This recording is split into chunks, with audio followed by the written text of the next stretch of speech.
want to say, man, but this is Ty Talks. I'm your host, Tyran Daves, and I'm going to be breaking down some topics in the world of sports, debates, hot takes, and all the moments that keep the game talking. Remember, like, share, subscribe. The Ty Talks Podcast 1. All right, guys, now that trade deadline is over, now that the All-Star game and All-Star break is now over, the games are back. And for today, I want to mainly talk about who I think can actually finish the number one seed in the East and the number one seed in the West. So right now, starting off with the East, will the Pistons remain the number one seed in the East to the end of the season? Right now, they're only 3 games away from tying their 46 wins they had last season. They're the number one seed this year. You got Boston that's 5 games back. Of course, Tatum is not coming back this season because I think that would be a stupid decision.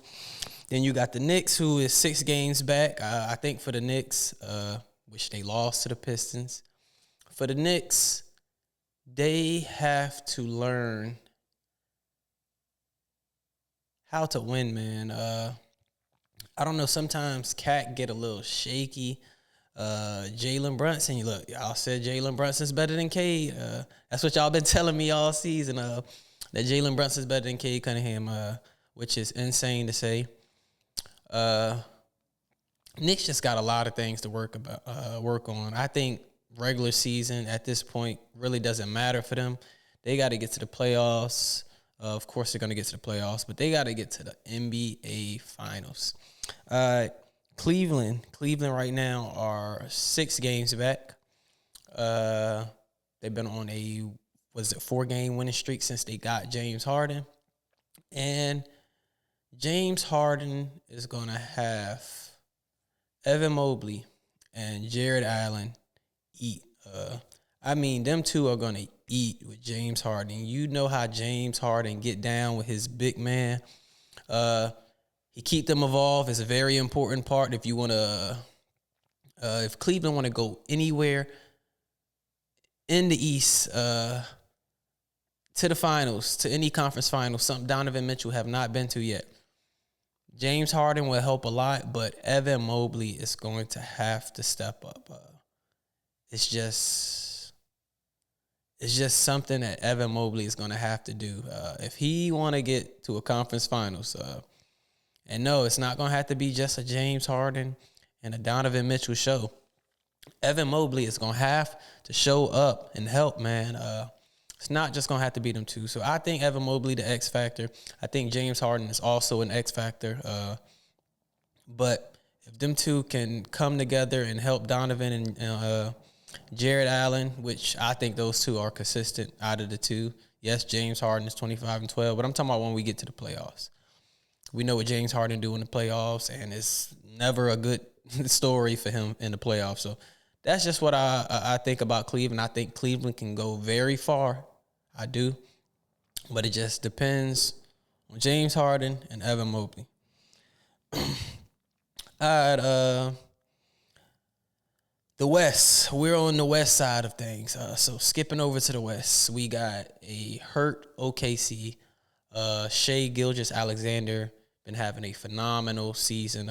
He's second in MVP, which I think he should be first.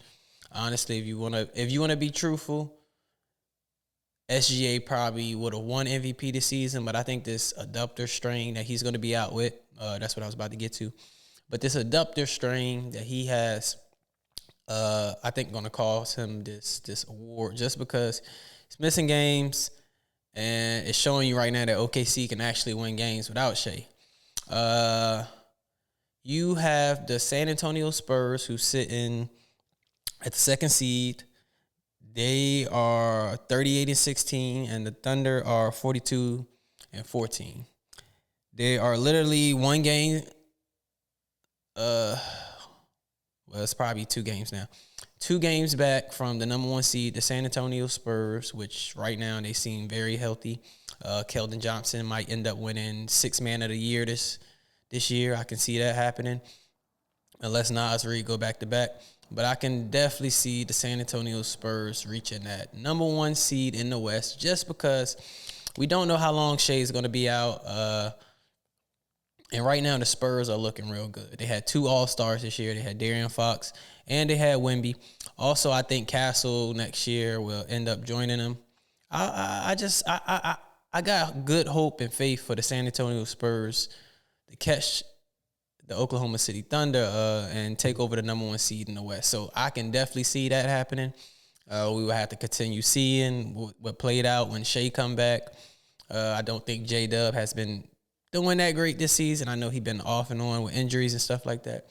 But Chet Holmgren is going to have to step up also while Shai's out. Unfortunately, he's going to have to step up. And I mean like 25 and 10. Like you're going to have to do something like that to help the Thunder continue keeping this number 1 seed because you do not want the Spurs to take the number 1 seed. You already done lost to them 4 times this season, and I think that would just be a bad situation for them. I think their confidence will get worse if they were to lose the number 1 seed in the West. But yeah, I think the Spurs can actually catch them, and we'll just keep seeing what they can do. All right, so real threats. Who are some real threats to the Oklahoma City Thunder? We got Denver Nuggets, which took them to 7 games last year with non-healthy players. We got San Antonio Spurs, who I just talked about, beat them 4 times. And we got the Houston Rockets, which added Kevin Durant this year. I think I'm not going to be biased on this situation. I don't think the Houston Rockets can beat the Thunder in the 7-game series. Not right now. Without a healthy Fred VanVleet, I just don't see it. But those 3 teams, I think, can challenge OKC in a 7-game series once the playoffs come. But y'all tell me, do y'all think Denver, Houston, and the Spurs can actually be a challenge to the Oklahoma City Thunder in the playoffs once it comes? But all right, guys, that's pretty much all I got for y'all today. Next video is going to be about award predictions, second half of the season, who I think should win Rookie of the Year, Defensive Player of the Year, MVP, all those good things. But look, y'all, I appreciate y'all rocking with me.